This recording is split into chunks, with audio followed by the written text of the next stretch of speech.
ఎప్పుడు ఒకేలా కాకుండా ఇలా గూడా ఒక్కసారి ట్రై అయితే చేయండి. టేస్ట్ అయితే సూపర్‌గా ఉంటుంది. ఇంకా పిల్లలకైతే చపాతీకి గాని, ఏదైనా కాలేజెస్‌కి, స్కూల్స్‌కి వెళ్ళినా కర్రీస్ అయితే చేశామంటే ఈజీగా ప్రాసెస్ అనేది కంప్లీట్ అయిపోతుందనమాట.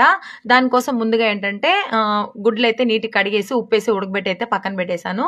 ఇంకా ఒక పాన్ పెట్టేసి కూరకు సరిపడినంత ఆయిలేసి, ఒక పెద్ద సైజ్ ఎర్రగడ్డ సన్నగా కట్ చేసి, పచ్చిమిరపకాయ, కరివేపాకుతో అయితే బాగా వేగనిచ్చాను.